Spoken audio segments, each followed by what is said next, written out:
Nama saya Mara Astuti Brugusina, NPM 22142040 dari kelas 2AC.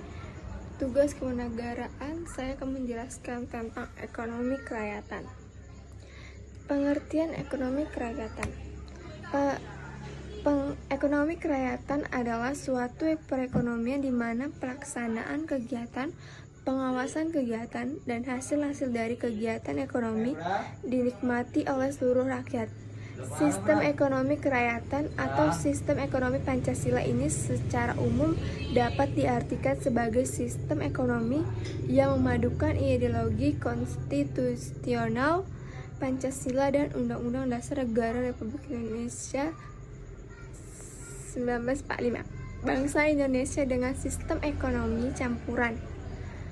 Sistem ekonomi atau sistem ekonomi pasar terkelola yang diwujudkan melalui kerangka demokrasi ekonomi serta dijabarkan dalam langkah-langkah ekonomi yang berpihak pada masyarakat dan pemberdayaan seluruh masyarakat yang ditunjukkan untuk mewujudkan tercapainya masyarakat yang adil dan makmur.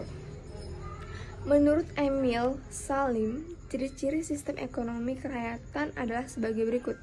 Yang pertama, peranan negara serta aparatur ekonomi negara adalah penting, tetapi tidak dominan, agar dicegah tumbuhnya sistem etatisme serba negara.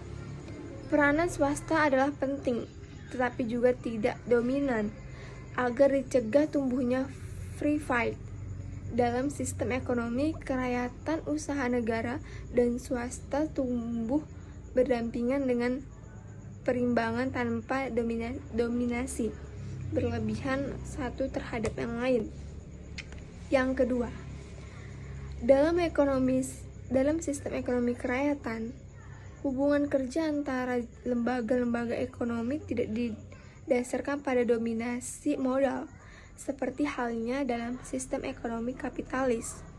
Ketiga, masyarakat sebagai satu kesatuan memegang peranan sentral dalam sistem ekonomi kerakyatan. Produksi dikerjakan oleh semua untuk semua di bawah pimpinan atau kepemilikan anggota-anggota masyarakat. Tekanan kepada masyarakat tidak berarti mengabaikan individu, tetapi langkah individu harus selerasi dengan kepentingan masyarakat. Yang keempat, negara menguasai bumi, air, dan kekayaan alam lainnya yang terkandung dalam bumi dan yang merupakan pokok bagi kemakmuran masyarakat. Oleh karena itu, hak menguasai oleh negara seharus dilihat konteks pelaksanaan dan kewajiban negara sebagai: pertama, pemilik; yang kedua, pengatur; ketiga, perencana; yang keempat, pelaksana; dan yang terakhir, pengawasan. Yang terakhir, kelima, sistem ekonomi kerakyatan tidak bebas nilai. Bahkan sistem nilai inilah yang mempengaruhi kelakuan pelaku ekonomi. Sistem yang dikembangkan bertolak dari ideologi yang dianut. Dalam hal ini adalah ideologi Pancasila. Ideologi Pancasila masih terus berkembang sesuai dengan dinamika pertumbuhan masyarakat. Namun, kelima sila secara utuh harus dijadikan lead star, bintang pengarahan, ke arah mana sistem nilai dikembangkan. Hal-hal yang harus dihindarkan. Yang pertama, sistem ekonomi liberal yang bebas, yang artinya sistem ekonomi yang menumbuhkan eksploitasi atau pemerasan terhadap manusia dan bangsa lain. Yang kedua, sistem ekonomi komando, artinya negara beserta aparatur ekonomi negara bersifat dominan, mendesak dan mematikan potensi serta daya kreasi unit-unit ekonomi swasta.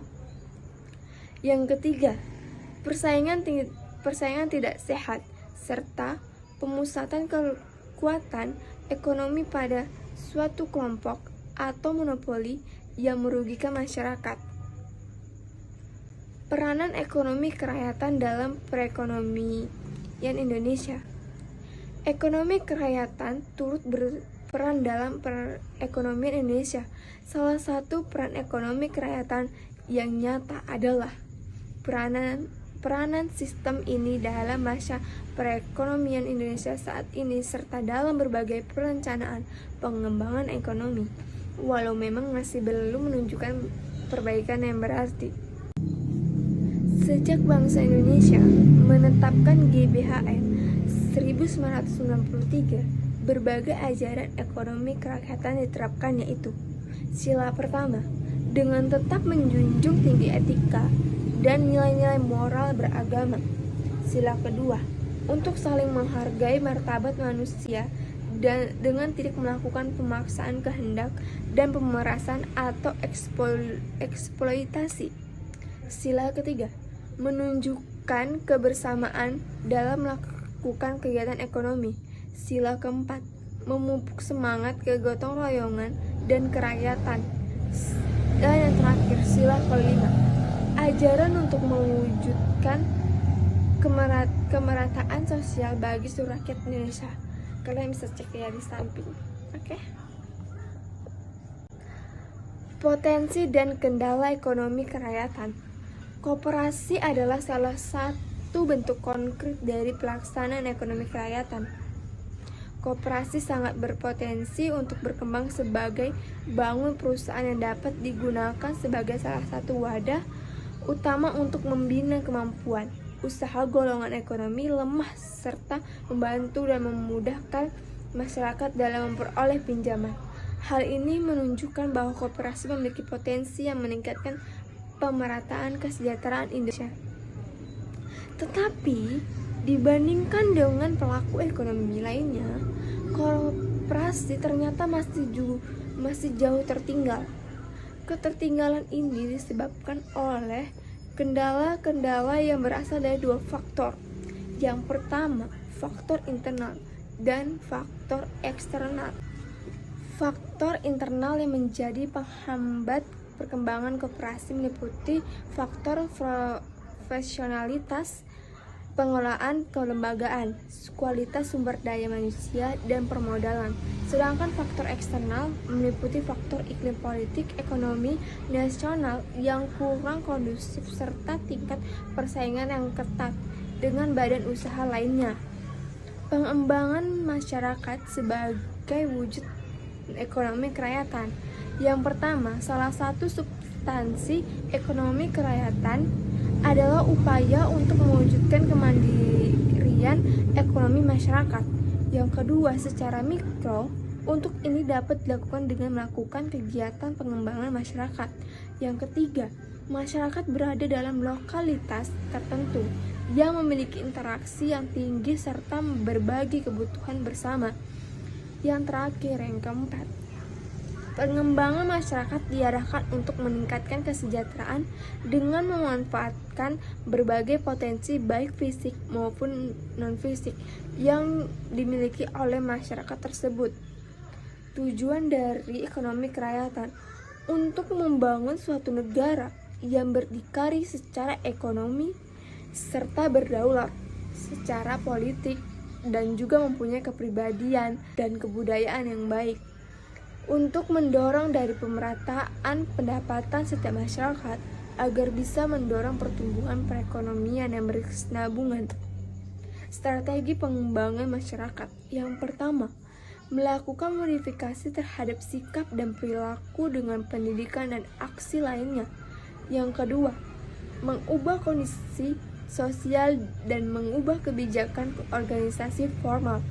Dan yang terakhir, reformasi peraturan dan sistem fungsional suatu masyarakat.